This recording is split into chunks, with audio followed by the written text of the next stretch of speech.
we're back. Thank you guys if you're watching. Thanks for joining us. Frank decided to come back with us. I'm so excited he's joining us again. Thank Joe, you. he's just going to draw the entire time. He'll pipe in and talk.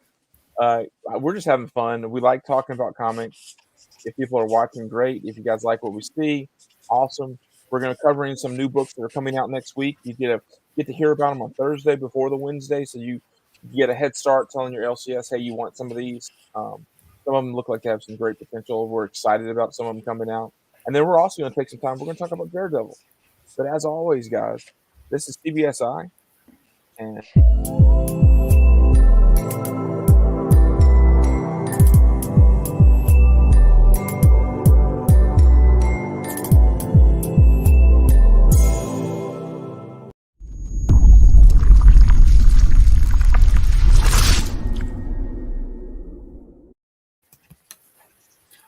so, guys, we're in South, and when it starts snowing, the world shuts down. So yesterday was clear. Today, our world is shut down. We can't leave our houses. Did you guys get a chance to hit the LCS like yesterday? Pick up any books? I did not. I did. You did? What'd you pick up, Joe? I got. What did I get? Oh, I got the Danny Order Asylum Arkham City or whatever that's called. Order of the World. Have you seen that? I have not seen it. I did awesome. not pick that. Okay. The artwork is very like Frank Miller meets Tim Sale, but it's. I think she's Spanish. The Spanish artist, and she just goes by Danny. Oh yeah, okay. She's awesome. It's hard to find anything on her because there are no like interviews. Did she do the interiors for that too? Yeah, it's a great looking book. Like I reckon a lot of her stuff I've seen in Boom. She's done a lot of covers there. Yeah. And then I picked up some new Hellboy thing, the Sword of Hyberarium or whatever. Mm-hmm. It was really good too. Okay. I went to get that Apache delivery service, but it was all sold out. Well, I probably bought the last copy of it then. Attaboy. I picked it up yesterday, the one with the skeleton, which I'm trying to find my stack of books I got. Lawrence books. Campbell. That's the guy who illustrated the Hellboy I picked up. Okay. Because I like him a lot. I actually discovered him on maybe a Punisher run. Mm-hmm. And he did a lot of the Hellboy world stuff. Yeah, I picked up that, and I was able to pick up the Elektra sync cover that we sort of looked at last. I looked for it. It was gorgeous. I picked that up. Now it's a 1 for 25, so I did have to pay for it, but I was able to find. I love it sometimes when one incentive covers get put in a stack and they're just the virgin version of the regular cover. They get mixed in, and I was able to find the Basilisk. I don't know how you say it, but it's the Boom. It's issue 6. It was the 1 for 25, and he had it mixed in with just the regular covers. Nice. So I was like, sweet. That book is one that's the covers are cool, but I haven't really read it. So I was able to pick up the 1 for 25 for cover price, which was nice. But let's go ahead and jump in. Let's look at what is coming out. So there's a little slide that jumps us into it. Guys, we're not looking at all the books. We're looking at about 6 or 7 books that we're going to talk about. There's more. Guys, you check out the new comic book day pull list on CBSI, and you can see the full list of all the incentives. But we're going to spend some time deep diving into some of these books. So here are the ones that we sort of want to look at this week. Scorched and Rain, which are indie books from Image. Some more smaller book, Indie Spotlight. And then 3 or 4 Marvel books that are coming out that either interest us or actually just sort of go along with the theme of what we're talking about with Daredevil. So first off, we have Scorched. Scorched has... looks like 9, 10 different covers coming out. 2 of them I couldn't even find. Arthur Adams and Mark Silvestri are doing 2 covers. I just couldn't find the images for them. I just saw that they were doing covers for them. Wow. Are any of you guys Spawn guys? I picked up the first 2 issues of King Spawn, but I kind of just stopped right after that. But 90s Spawn? Oh, yeah, absolutely. Yeah. And then I just kind of lost interest in comics for a while, so I didn't read a lot of what happened after that. Spawn's interesting to me because there are a lot of people that swear by Spawn. They love Spawn, but I can't really find anyone that like truly has read all the way through Spawn. Like they, I mean, I think I collected the action figures and never Mhm. read the books. It was the same with like Wildcats and Youngblood and a bunch of those. I love the toys, I love the character designs, but I never really kept up with what was going on in the books past those initial few runs. yeah. Well, and evidently, I heard that Todd McFarlane's he's trying to create a Spawn universe, and he has, of course, Spawn, which is at issue like 320, and then he has King Spawn, Gunslinger Gunslinger Spawn, and Spawn Universe, which Spawn Universe I think was a one shot that created all these different. So like this is Scorched, and it's the girl here on the cover that you see, and they're going to run. I'm not sure how long her series is going to run. So you see the cover A and B and C by different people. The one that you want, or the one that McFarlane's great at doing this salesmanship thing. If you order 250 copies, I will give you one signed copy. So he's going to go through, and this is the signed copy. He'll sign the top of them. I think it was King Spawn, maybe it was Gunslinger Spawn. One of them had like 1,067, like because he numbers them like they did back in the 90s for the signed books. So I'm just like, man, how badly do you want, or how rare is this book going to be? Now, I actually sort of like this cover, but I'm not sure if I'm going to pick it up. I have not chased many Spawn. I picked up Spawn 300 and 301, but I haven't really done any Spawn since then. But yeah, so this is Scorched 1. It will be lots of copies on the shelf, and especially if your store went after the 250 copy one. Frank, you sent me after this one. I think it looks amazing. I mean, it's one of the first books by Chris Ryall and Ashley Wood. They're going to be doing a whole series of books for Image. They're starting like a sub-publishing company called Synergy, maybe? I'm not sure how to pronounce it. But anything that Ashley Wood, is involved in definitely piques my interest really fast. Like he's doing these covers here. There's a couple of books coming out. The next book is called Animal Kingdom. And he's going to be doing a variant for every issue, I think is what I read. Okay. And then they're also doing his 7174 publishing company. They're putting out like yearly annuals of all of his artwork for that. But the plot of this just sounds cool. Like one day it just starts raining nails. Oh. And you can't go outside and it just shreds you to death. And it's kind of a love story set where this is going on outside in the world. So that sounded really cool. And the artwork looks gorgeous from the interiors that I've seen. Okay. That's awesome. And from what I understand, this is going to be the first time that Image has allowed another partner, basically. Like the last one to do it was Robert Kirkman with Skybound. Like from the original 6 or 7, when they first created Image, then it was Robert Kirkman. And then it hasn't been anyone since Kirkman. That Skybound's been around for 15 years now. Yeah. So like this is the last, and this is interesting to me. Like Ashley Wood is most people know the name, but I don't know how many people can just, either you're an Ashley Wood fan or you're not. There's not like people that just, oh yeah, I swear by Ashley. Like I can name them strictly because I'm a speculator and I pull the books and dollar bins all the time. But yeah, that's interesting to me. Like I wouldn't have, if I was going to go through people that I was like, man, that's the person. I wouldn't have picked him. But did you guys hear Lemire just signed with Image? Like I think he's a exclusive.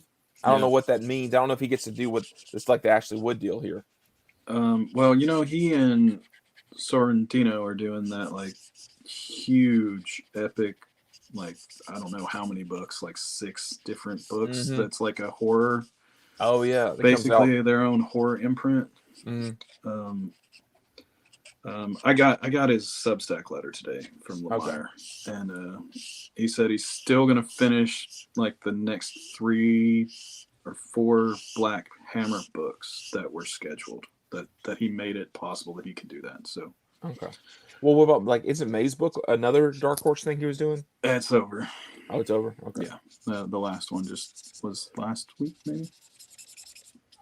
So yeah, I don't know. That's interesting to me. Yeah. So yeah, once you said rain, I looked it up. Now I'm looking at these 1 for 25 and the 1 for 50 cover. I'm like, dang, that 1 for 50 just messed up. Gorgeous, but messed up. I think it's a Joe Hill story. Is that right, Frank? Mm-hmm. It is. Yeah. Yeah. That's Joe Hill Stephen and King's son, right? David. Yeah, that's exactly right. So that's cool. It makes me. I'm probably going to check it out. It's Joe Hill's, of course. The fact that he has now gotten to the point where he puts his name on something, people check it out. What was the Lolo? He did all those DC like horror books. So his little label there. All right, let's see what's next. Okay, so this is 3 different indie books on the same slide. I threw Hotel and Knighted on here. This is Hotel number 2, Knighted number 3, AWA. Frank, have you been reading any AWA books? I have not. AWA. Now some of it's I'm biased because I've gotten to interview some of the people, and they send me some of the pre-release, so I get to read them without having to buy them. But there's some really great stories being created, and in just the entire worlds that are being created here. Hotel is an anthology horror. Basically, think of your House of Secrets from DC or House of Mystery or any of those types of books where you have your narrator. In this case, it's the hotel clerk. It's sort of the narrator throughout, and he appears in each one. And I actually got to interview John Lees a couple of weeks ago, and they're all they're nice horror stories, but they're not like super blood and guts just to be blood and guts, even though there is blood and guts. And each one, you can reach each one individually, but if you read them all together, you get to see how the stories intertwine, and the person that you met in issue 1 appears again in issue 4. Cool. So it's sort of a nice. It's really cool to read the trade. There's Hotel Volume 1. This is Hotel Volume 2, Issue 2. And it's pretty cool. And then Kieran Grant does the covers for these since issue 2 of Volume 1. And I like his style. He was a pretty fun interview too when I got to interview him. And then Knighted is Greg Hurwitz. If you Vengeance of Moon Knight, I don't know if you read that. I have not. Okay, so Greg Hurwitz is he's done some comics, but he also did New 52 Dark Knight, Batman Dark Knight. He picked it up after Finch. So he picked up like issue 10 and did like the next 20 issues or next 10 issues of that. But this is basically what if they've created a superhero universe in AWA called the Resistance, is sort of the world. I'm not sure what they actually call the world, but this is a side story by Hurwitz, and it's a Batman story, but they kill Batman in the first issue. Okay.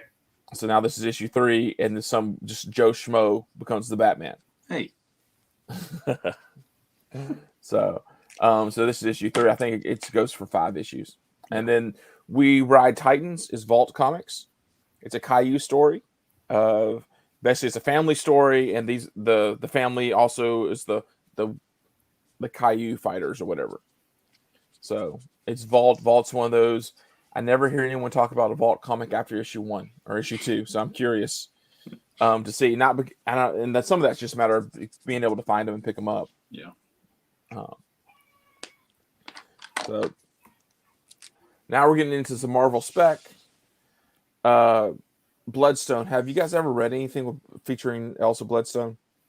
I have not. I saw all these covers, but I don't know who this character is. I thought the same. Wow, thing. you have not. You're definitely a reader and not a spec person. Elsa Bloodstone originally actually did an entire article series almost 2 years ago now about her.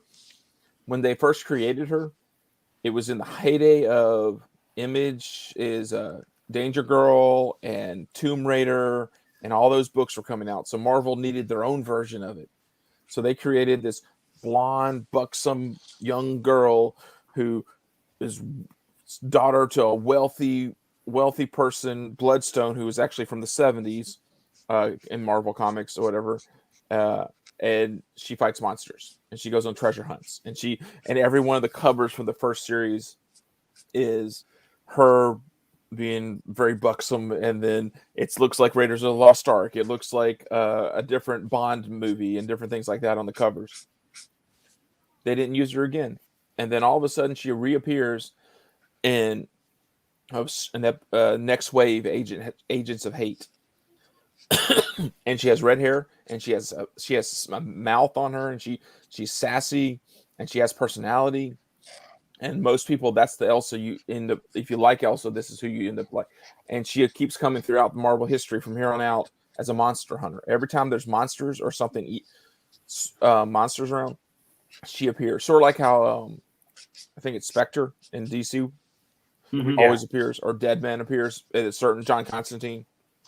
She's Marvel's version of sort of that. She's a monster hunter. She's gotten more and more appearances, and this is just a one shot in the death of Doctor Strange. But most people are specking on her.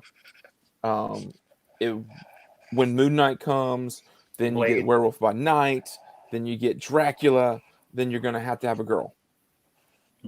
So a lot of people are saying that's going to be her. I can see that.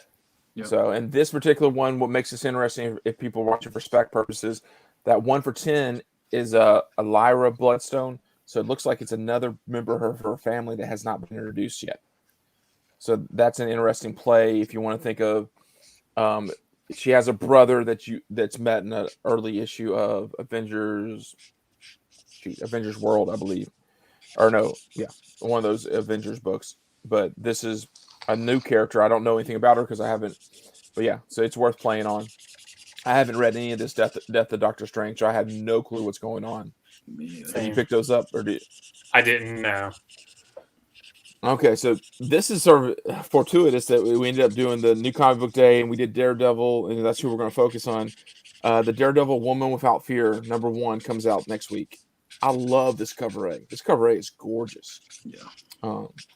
Did you guys read the Chip Zdarsky's run all the way through? 36 issues the last week. I'm so proud of myself. You're holding them right there. I see. So I love. Actually, I get my mouse over there. Yeah. We're going to talk about it here in a little bit, but oops, wrong way. So what'd you guys think of the run? I loved it. I did too. So were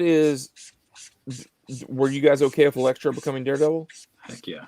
Absolutely, yes. I'm waiting for this Marvel Legends figure to come out right now. Yeah. That was a lot of the comments online that I read. Yeah. That is one of the few times where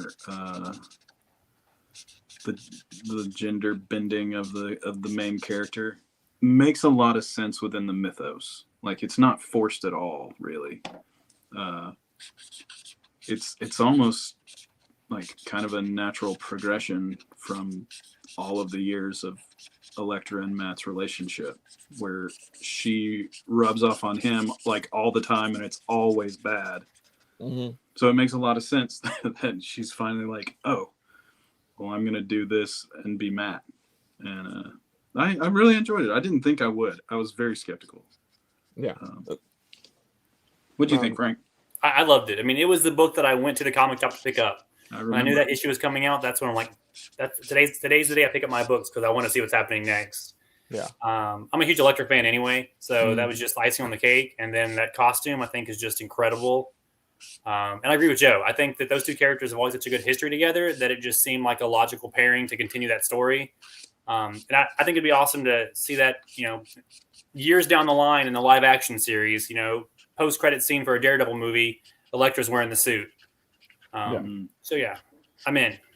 I like the fact that it just seemed natural the way they made it happen, because Daredevil ends up in jail, and always. He wants someone to take over or he doesn't even say he wants someone to take over. She she wants to prove herself to him, so she takes over the reins and sort of being the Daredevil. And I mean, it worked so well. And then what I love is Zdarsky didn't lose the momentum by having to go into a stupid crossover event. Yeah. Like you go issue 25, she's Daredevil. At issue 26, oh wait, it's the King in Black storyline for the next 3 issues. And to be honest, I didn't read it until 2 weeks ago. And I was like, okay, I'm gonna give this a chance now, because usually the entire series gets destroyed when they throw in a random crossover event. It worked really well. They didn't. Yeah, it was kind of just that he just used it as like the monster of the week. I thought that was really smart. Yeah. And I loved how it kept going back and forth. I loved that they introduced in issue 26, they introduced Alice, her little like protege sidekick. Oh yeah. Yeah. Yeah. The new honey badger. But Alice gave her the moral compass. Instead of it having to be Matt, it was Alice. Right. Yeah.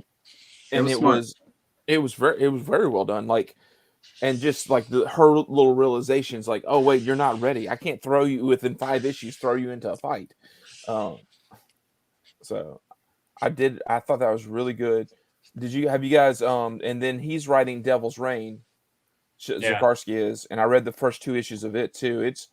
I has a lot of potential where it's going. I haven't looked at it yet. So, but like as far as let me jump back in and show. So like this is cover A, B, and C, or you got hits, you got the headshot, which usually I don't like the headshot covers, but I don't mind this one. Yeah, it's a cool costume. And then you got Romita Jr. did a cover because he's just known for Daredevil. Bartel did the 1 for 50.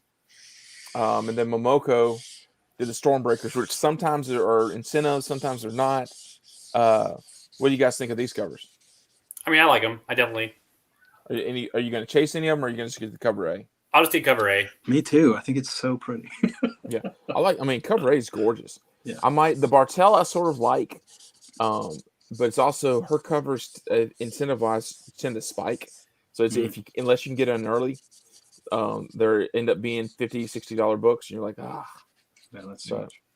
And then there are also Devil Reign tie-ins kicking in right now too. So not only do you have to go get the Daredevil Woman of Fear, you have to go and get Superior 4, where Doc Ock, which I've been getting Spider-Man, but I haven't been reading Spider-Man. So in Devil's Reign, all of a sudden Doc Ock looks like Doc Ock. He's no longer looks like Superior Spider-Man or whatever, or Superior Octopus, I guess. So this is sort of interesting because basically in Devil's Reign, Mayor Fisk says superheroes are outlawed basically, and they come in and they take over Doc Ock takes over the Fantastic Four Baxter building. So the Superior 4 is him basically having access to everything inside the Fantastic Four building. That's cool. So that should be fun. And then Spider-Woman Devil's Reign, I'm sure it's just they're hunting her. It looks like they're hunting her because she's a vigilante or a superhero. So those are coming up. So those are the books that we sort of like. There's some more books coming out, guys. There's Batmans and different ones. Those are the ones that we're highlighting. Check out the new comic book day list that comes out every Monday to see what else is out there. But we're going to talk about Daredevil. So we're going to talk about some best runs of Daredevil. And I throw the word best up there, but as I started creating these slides, it would have been easier to create a list of the worst runs of Daredevil. Yeah.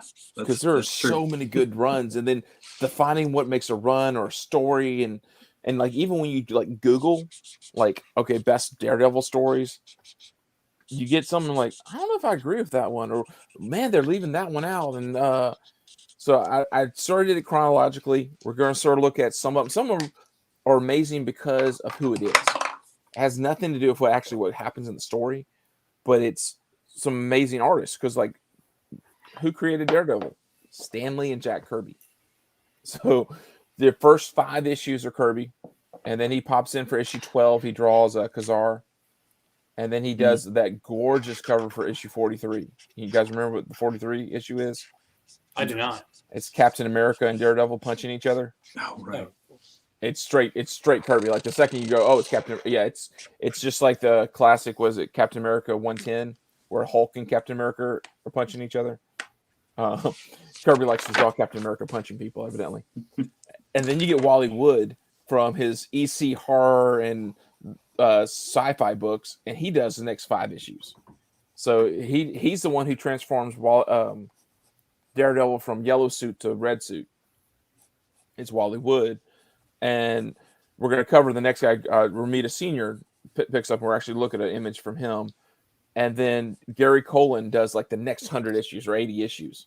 And he has a part in it, whether he does the inks in this inside or he does the covers. Different artists did the covers later on. Some of them are but he's sort of the main person.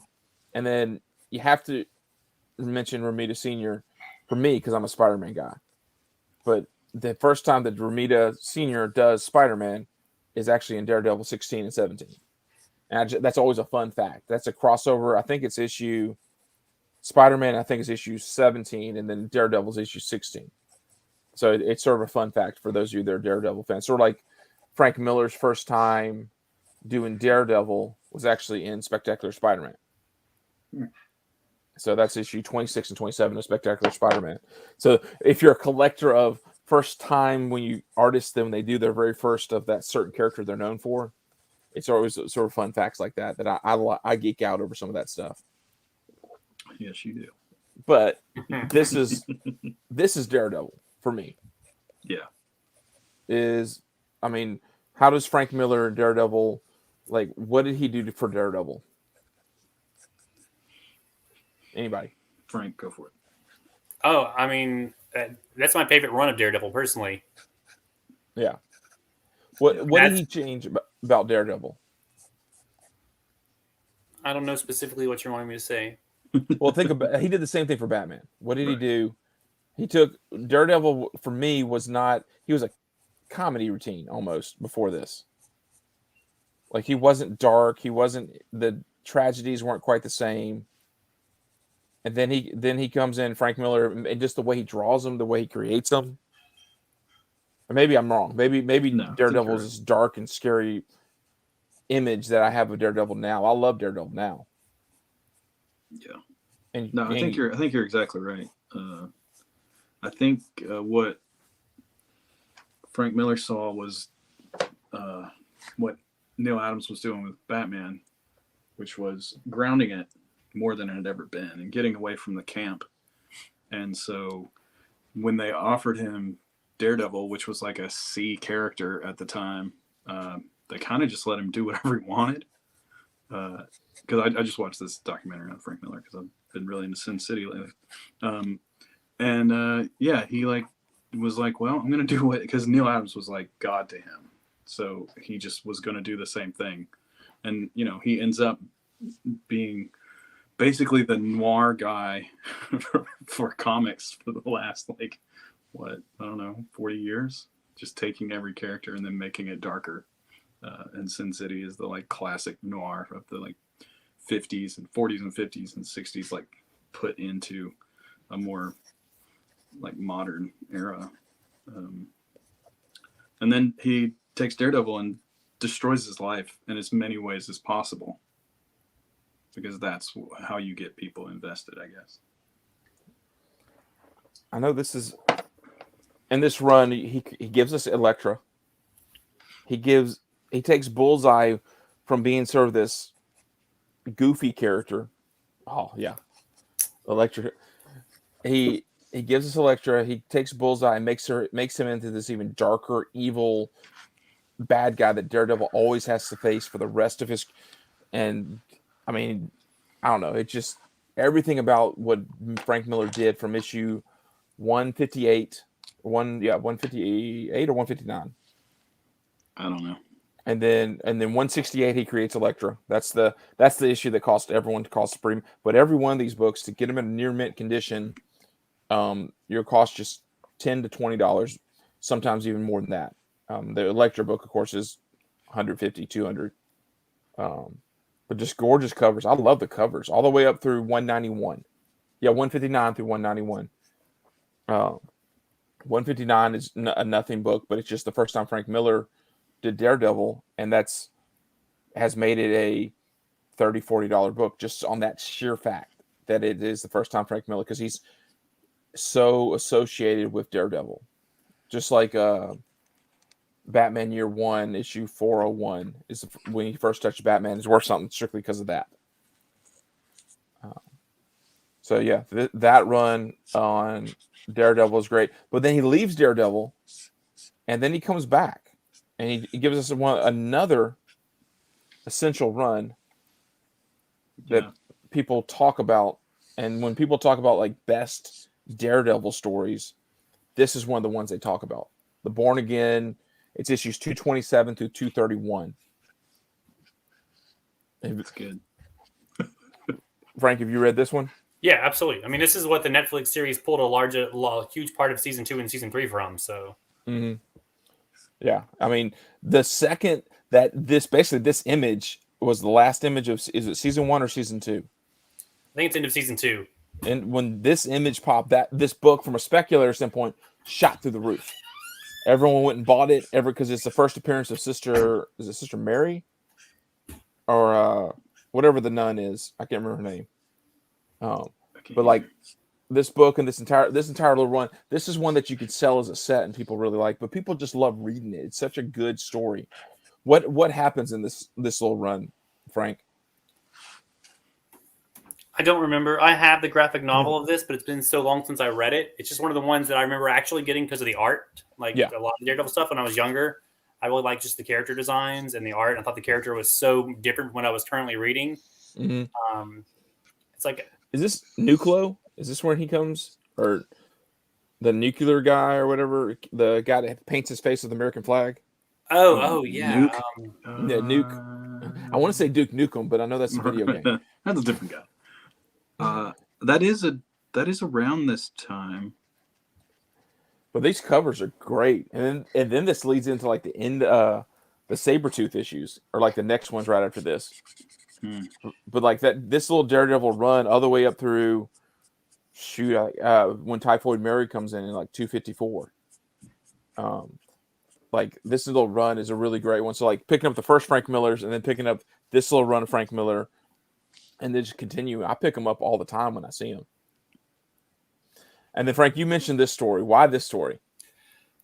This story just struck me. It's when I think they kind of started changing comics. I remember seeing them, and they changed like the costumes, and it was kind of more the armored suit. And I think we saw that with a lot of stuff. We kind of started really getting that. I don't know. I think it may have been before, but I kind of call it like the Rob Liefeld type stuff, where everybody needed to have armor and everyone needed to have pockets. And I just remember seeing pouches. it in pouches. Yeah, pouches. I remember seeing it and just thinking Daredevil looked different and cool. Like I think I had it with me here. Hold pick on, this up. Let me throw you up on the screen here so we can all see. I was wondering if you had the trade. Yeah. Oh yeah, there's. And I mean, it's just gorgeous. Like even for the art alone, it's awesome, and the story's great, and it's got Typhoid Mary in it, and it's got Elektra in it, and all the things that make Daredevil greater in it. Minus Bullseye. Is that Scott McDaniel mostly? I want to say you're right, but I don't remember. Yes, it is correct. Yeah. It's 1993 when that came out. So, jeez, don't say that. I remember seeing that at the comic store. Like, and I remember like the side there for the last issue of this. I always stop and look at that issue when I see it, because I think it's a beautiful, just the way it was done. You get the reflection of Daredevil in the blade, but then I crack up when I look at Silver Sable on the first issue. Yeah, that's and like just that she was always a character that I'm like, I don't know what they're trying to do with her. They were never very successful in making her a good character. I think they're still not. I think she's one of those weird, obscure characters that will show up somewhere in some series down the line. Like, oh crap, it's Silver Sable. She's in this. She'll be hanging out with that other girl that hunts monsters. Yeah. But then at the same time, Sony promises they're going to make at one point they were going to make a Black Cat Silver Sable movie. Oh, I remember hearing about that. Yes. And I was like, really? Of all the Spider-Man characters you could pull from, Silver Sable, who had a really bad, maybe 2 series, maybe. Never read anything with Silver Sable in it that I was. The only thing I know her from is her random appearances in Daredevil books. That's the only thing I know about her. Yeah. She first appeared in Amazing Spider-Man 260, I believe, and then she had her own little Silver Sable comic, and the only reason I realized it because Deadpool appeared in like issue like 30 of it or something. Okay. And then I remember this is one, Joe, you and I would, when we go digging, we try to complete the set. This Man Without Fear. Yeah, if you could do it for less than $1, that was like awesome. Because when you're talking 90s gimmick covers, these were the great Frank Miller covers, but they're all like shiny and foil and cardstock when cardstock wasn't the norm. Right. But this got a lot of love because of this. Daredevil was dressed in black in this one. Yeah. I remember picking all those up at the local comic shop when I was 12, being excited about Daredevil. Was this 5 issues? Yeah, and thought John Romita Jr. was amazing, which I still do for a lot of things. But just like any artist, you eventually get sort of tired of it. Like, and Romita Jr., he definitely had the same jaw and the same lines. He cross-hatched the same way on every character. Yeah. It's kind of, you hit your Jim Lee fatigue after 30 years. Yeah. I don't know. There's Jim Lee fans that swear up and down by him. So some people hit their Jim Lee fatigue after 30 years.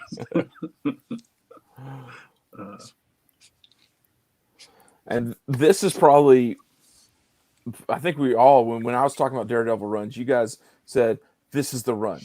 Oh, absolutely. This is the one that I've read more than any other run. Like I can read this whole run and then start it again, and it's still incredible. I mean, just so many amazing things happens, and it really nails what you said about Daredevil being this dark, just grounded in reality. I think this is the run that got the Netflix series greenlit. I think someone read this and said this can work as a show. It can be R-rated. It can have language. It can have violence, and there's an audience for this.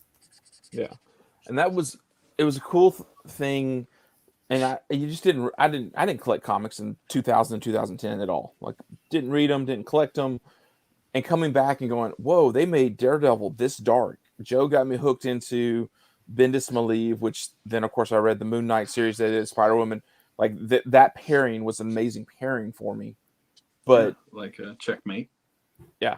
Event Leviathan. No. Oops. It doesn't quite work the same way when you don't. Something about the Daredevil character. Yeah.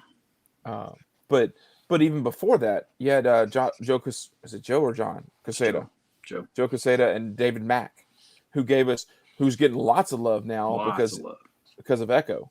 Yeah. They created Echo in issue 9, 10, 11 of the beginning, which is also funny to me because if you read, was it issue 1 through 8, and then it completely changes its look with issue 9. The covers change, everything changes. And then I can't remember how far he went into it as a group. Then Bendis just basically bounced around from Malieve to Gatos. I think Brubaker and Lark were always paired together. Yeah. Which Brubaker picked it up, and Brubaker is known for, he's the guy who does Criminal. He does all those great crime noir books. Yeah. And that's what Daredevil was in the last half, all throughout this thing. He's just small, never really big events. You never really saw, you might see Spider-Man pop in for an issue. Yeah. But Wolverine show up maybe. Yeah. Yeah. It's pretty awesome. Like, and that's the thing about Daredevil that I always like, is that it's so grounded, and you can, like, I mean, as much as Batman is about Gotham, like the other character who is like such a place is Daredevil in Hell's Kitchen. And so you tend to stay in Hell's Kitchen, which is not that big of a place compared to like all of Gotham or all of New York City. So it's really nice to have such small little stories. And just the art in it. I mean, we're talking dark and gritty, and like David Mack's art, I never pictured as being dark, but it was so different from what Marvel was and everything else at that time. Yeah. But then when Malieve gets it, it's just this dark and sketchy feel. Gaetos gets it, and it's even harsher and darker lines. And then Joe used to tell me, was it Lark that used to basically take photos and trace them almost, like of his family? No, that's Gatos. Gatos, okay. Yeah. But like, yeah, I love this run. And then it was interesting because I'm the next week, guys, we're going to be talking about the big crossover events that happened from like 2010 on, some of them, and Shadowlands is one I'm looking at right now, which is the big Daredevil crossover event. Not the worst. It's not the worst, but it is very interesting. This all builds, and it gets you issue 100, 111, gives us Lady Bullseye. And then, which is a gorgeous AHA cover for a variant in there. Which she makes an appearance in one of the shows you're watching right now, Joe. Hit Monkey, baby. Hit Monkey. Lady Bullseye's in Hit Monkey. Yeah. But I can't remember what issue is. All of a sudden, it switches into the legacy numbering and becomes like issue 500. And they go for the next, and Daredevil eventually takes over and becomes the leader of the Hand. Yeah. So and that's where Shadowlands picks up, and it's sort of interesting. Like, it did start to get bigger. But he's still, at all times, it's about protecting Hell's Kitchen. Yeah. And all that happens, and then the very next series we get is Mark Waid takes it, right, and completely changes how it looks. I have not read any of this. So It's and okay. Mark Waid got 2 runs. He had 2 Yeah. different volumes, a volume 3 and volume 4. The first volume was I think 7 or 8 issues were Marcos Martin, which I really like Marcos' style, and then Chris Sammy Yeah. takes over, and Frank, I both of them think have you'd very really similar. like the Chris Sammy stuff. But the first issue, or the first little run, I'm actually reading this now because I wanted. It's basically what if now, because now everyone knows that Daredevil is Matt Murdock, and so he's trying to play the game of no, he's not Matt Murdock and Daredevil aren't the same person, and like how can he be a lawyer if because every lawyer then attacks him as the lawyer versus whatever his case is defending. Is this So, where the "I'm not Daredevil" shirts come from? yes, I That think Frank so. Castle's wearing. Okay. Mm-hmm. And it goes through, and it's from a lot of people swear by this for his first run, Mark Waid's first run. They love it. They talk about it a little bit more. The volume before this one that we love. Yeah. I love it for Bendis and Malieve, or I love it for as a whole run. It's great, but you don't ever say, "Man, I love that 120 issue run." That you can't really say that. But I couldn't tell you one story. I mean, there's one Low Life that's not too bad. The Echo story's okay, pretty good. But I can't really tell you one particular story from that run, even though it was the End of Days you just showed. No, it's the Murdoch papers. I Murdoch pretty papers. much love all of that. But Yeah. people can say, "Hey, I love this Mark Waid run," Right. and he just the feel and change. I think Volume 4, Daredevil ends up going to San Francisco for a little bit, sort of like he did in the original run when him and Black Widow were buddies and they hung out, and they were in San Francisco. So it was weird to see him in San Francisco, but I didn't really read this a whole lot. I'm going back and reading it. It's actually pretty good. Once you start reading Daredevil, you just want to keep reading Daredevil. Yeah, I think that's true. But then this run, man, have you guys read this one? This run? I have not. Charles Soule takes over. I read some of it. It was really fun. It's Ron Garney. His art combined, like it takes it back to the dark side a little bit. Introduces when it first picks up and introduces us to a character named Blind Spot, was like basically a sidekick for Daredevil, who Daredevil couldn't see. So it was just sort of an interesting. So it was his blind spot. So it was, but it's a pretty cool. But this is my favorite character that was created. This is a bad guy, and the first time you get it, he basically was making works of art with his victims. So he just staged like he was Banksy for killing. Yeah, that's right. But then some of these things are just gorgeous. Like the covers, the art in it was really good. And then Soule keeps writing it. Garney leaves the series and picks up with legacy numbering again, 600, 595, 600, and Phil Noto takes over. And Noto does, I think Noto's an acquired taste. No one will ever say Noto's bad, but it's sort of like Alex Ross. Right. People like it, but they can't tell you why they like it. There's no, I don't know. Like Alex Ross is the same way for me. Like when you see Alex Ross interiors, you love him and you're amazed by him. But Noto's like a softer version of an Alex Ross art. But Noto gives us, and Soule gives us, Daredevil gets a brother. That was a cool thing, finding out that Daredevil now has a brother that was created by an Inhuman, who's this Inhuman special powers. If he reads something, it happens. But he's the catch is the Inhuman is blind, so he has to read it through Braille. So he was reading a file on Daredevil. Matt Murdock asked him to read files about trying to figure out how Wilson Fisk became mayor, and the dude, he has a limited amount of power. So when he falls asleep, he gets rejuvenated. So he fell asleep reading the file on Matt Murdock's brother. That Matt Murdock would pretend to be an alter ego, Mike Murdock, to go into like bars and act crazy for different things or whatever. And he fell asleep and he woke up and his fingers were reading that Mike Murdock, da da da da da. And then there's Mike Murdock in the room. So it's a freaking crazy. But then the next series, Chip Zdarsky takes that and makes this Mike Murdock be the mastermind behind a new kingpin that's coming around. So, which I know you guys have been reading this series. Yeah. Yeah, this one I've read. So what what was your favorite arc? I know you loved Elektra from this, but is that did you like the first half or second half of this 36 I issue? like the second half better personally. No, I'm with you there. Like the first half was good building. It was building up to issue 25.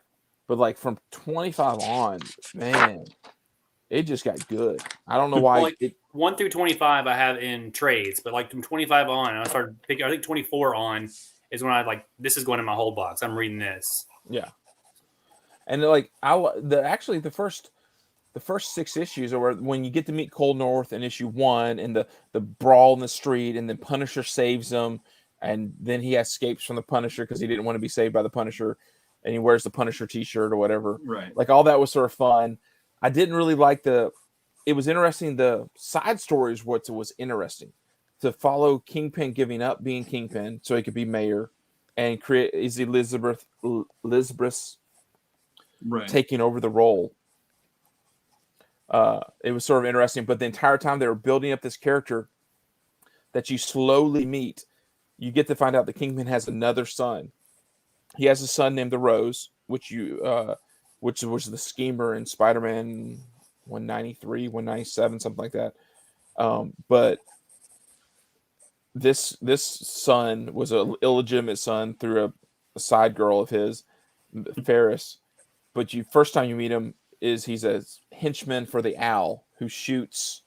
So the Owl meets Lizzie Libris, the future Kingpin, at a library. They were supposed to sort of have a conversation about how are we going to work together because Wilson Fisk has stepped away from being Kingpin, and the Owl just tells both of his henchmen to shoot her henchman. And that's the first time you ever meet this Butch, who you eventually find out his last name is Ferris, who you eventually find out is the actual son of Kingpin, who he doesn't acknowledge that to Devil's Reign. So it was a 20 issue payoff to learn who this guy was. Right. So, for that piece of writing to think through this side guy who shoots someone who I'm going to name in this issue 13, I'm going to name him. And then, oh yeah, I'm going to confirm what might be mentioned in issue 28 by issue 36 in Devil's Reign. He's officially Kingpin confirms that Fisk confirms he's like, you're like, how did he think through? Like thinking through, how did he know he was going to do 36 issues plus Devil's Reign? Yeah, that's hard to do in today's economy, right? Yeah, I mean, I can't imagine most writers committing to writing because that's 3 years. Committing to writing any book because it doesn't seem like people stick around and write that much for one. No, not anymore. They don't. I mean, I think Dan Slott is like one of the only guys I know that sticks on a book for any period of time because right now he's doing Fantastic Four, and I think this is like a 3rd year doing it. Yeah, but most guys I watch, I'm like, oh, they're done after 12 issues. Yeah. But yeah, and then of course with this run, Chichetto doing the art on the interiors and Tedesco doing the art on the covers. I mean, they're just freaking gorgeous. Yeah, I came to love the interiors of these books. I think didn't Chichetto do Punisher like the series before? I think so. But I feel like he really hit a lot of people hit their stride doing Daredevil. I feel like you know it's grounded. The costume's not super elaborate. Yeah, it's not necessarily skin tight, but it can be. There's room to play, and so you can kind of figure it out. Like Ron Garney in that Soul run, like I think that's also where he switched to digital, and like something happened in his brain when he switched to digital, and he was on Daredevil, because everything he's done since then has been stuff he learned doing the Daredevil run. Yeah, like it's really good stuff.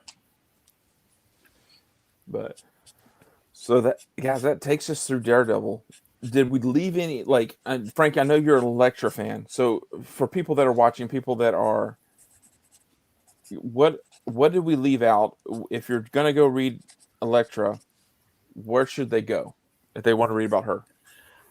I mean, personally, it's the run that came out, I guess, the last 3 or 4 years that I read, where they relaunched it again, and they all had really bright, fun covers, in my opinion.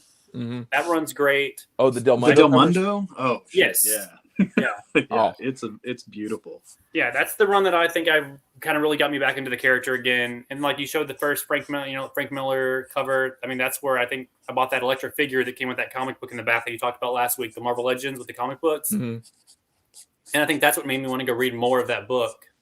So I don't know. I mean, I like all that stuff. I'm a big fan of like the whole Daughters of the Dragon, Iron Fist, Cloak and Dagger, Luke Cage. I mean, that Jessica Jones.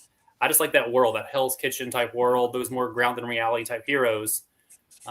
Anything. I mean, Iron Fist, Living Weapon, the Heroes for Hire that came out, the spin-offs, Villain for Hire.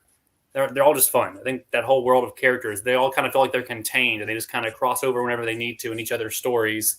And that's what I like about those characters. It kind of steps away from the X-Men, the Avengers, some of the bigger, heavy-hitting teams for a while.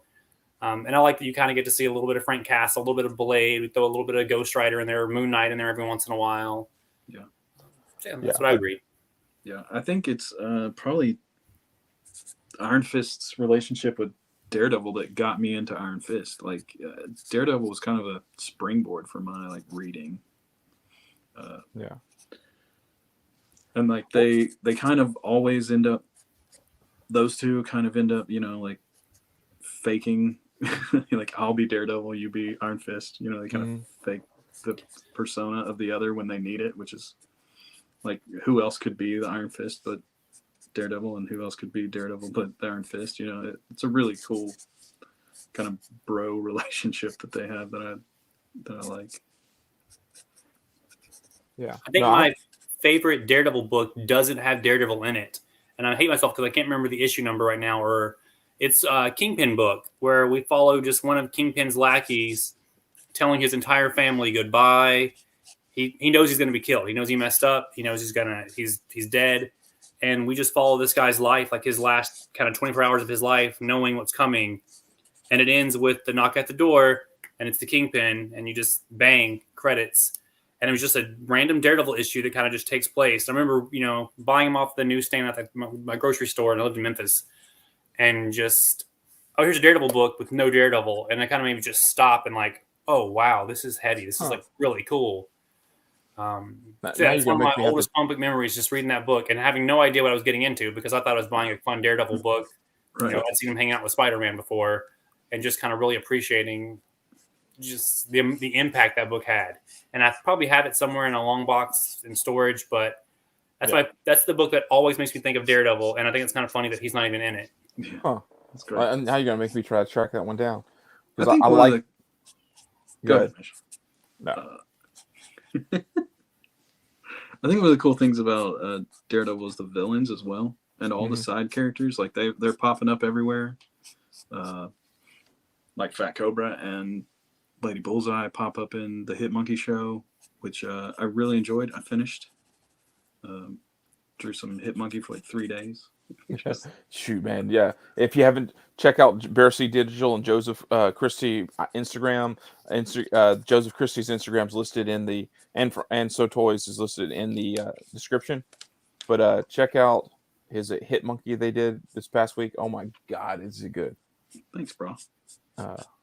Yeah, I was very. You did a couple of them that you sent out or posted on Instagram. That were like, wow, that you're just having fun, and I hate it that you're having fun and it's that good. Yeah, I think all the villains like Typhoid Mary is like popping up in this new run, and like she and Fisk, did they get married? Did I read that? That's how they did. Like issue 36. Yeah, there's like crazy stuff happening, like where all these like. I think Daredevil's got that. It's kind of the Rogues Gallery, very similar to Batman in lots of ways, where like the Owl is a stupid character, but then you can always use him to like bring him back. And I mean, there's some cool stuff happening for sure with those kind of maybe throwaway other characters that you're like, it's kind of like what Tom King did with Kite Man in his Batman run. Like you can always come back to these things, and Daredevil's got this really great history of. Well, that's what I loved. Was it in this run that one random issue he mentions like, oh yeah, this guy was Stiltman. Yeah, he's like he's Stiltman. Yeah, it's awesome. You're like, oh yeah, I forgot about him. Even though he's issue 6 or 7. Yeah. of the original run is like his first appearance. Yeah. But no, I'm really digging. And then I mean, I think it's important just because the MCU, they brought in Kingpin, they brought in Echo. They're using these Daredevil characters. So knowing your Daredevil, knowing the stories, I'm so excited to hopefully see. I love the fact that Daredevil appeared in Spider-Man. I mean, like, it's going to be connected, and I just want to. More than likely, they're going to keep pulling from our favorite run. Oh yeah. So it should be good. We got to talk about Stick. Stick's incredible. Oh yeah. Yeah. Which where's it? The Wastelander story that just came out has Old Man Hawkeye one. And then, but Daredevil is acting as a Stick character. Yeah, absolutely, yes. So yeah, Stick from that Frank Miller, John Romita Jr. Was my first introduction to Stick, and I was like, why is there not a comic just about this guy? Yeah, and that was part of the best part of the Daredevil show, like the Stick sections. I loved. How do you guys feel about Punisher revamp taking over the Hand? It'll be interesting. I know people are pitching a fit over the change in the costume or the change in the symbol. The skull that looked kind of like I'm gonna say the word wrong, like a QB mask or.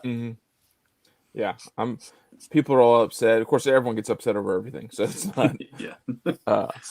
I'm not sure. I don't know how, because I'm not a diehard Punisher guy. Like, I like Punisher when he appears in Daredevil, but I don't go read Punisher. Yeah, I don't think I own a Punisher book. I think anything that I have that has Punisher in it is because Daredevil or Spider-Man was in it, and Punisher's just hanging out with those guys. I think I have about 7 or 8 copies right here beside me of some, just because I picked them up. They're cheap, and I was like, oh, I can maybe do something with these. But they have not sold because evidently no one likes Punisher. So, though I do like this Scotty Young cover. It's sort of fun. That's fun, yeah. But yeah, no, it's not Punisher's one. But there are people like, I'm sure whenever you go to like dollar sales or whatever, the people are just okay. I'm collecting Punisher, and you're like, oh, there are people who do collect Punisher. Yeah.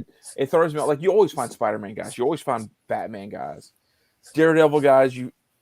Daredevil guys are unique because I haven't ever met anyone that collects all Daredevil. Like the people collect Frank Miller Daredevil. They might collect the Bendis Malieve that little run, but like after issue like 280 of Daredevil, no one really goes after those issues, even though there's a great Venom cover in the middle of I think it might be in the Fall from Grace story, where the Daredevil's slowly getting taken over by the symbiote on the cover. It's like the first Venomized non-Spider-Man character. I haven't seen that. But yeah, guys, thank you so much for joining us. Next week, hopefully you'll join me again. We're going to talk about some of those epic crossover events that we all love to hate. And we're going to talk about some of it. It has to happen after 2010. So none of the early stuff that's Golden Age stuff that we love, stuff that's come out since 2010, starting with Shadowlands. And we're going to talk about a few of them and see which ones we really liked and which ones we should talk about. But thank you. As always, read our article. That's what I'm going to write about for this Sunday and the new comic book day. Check it out. So thanks, guys. Thank you. See you.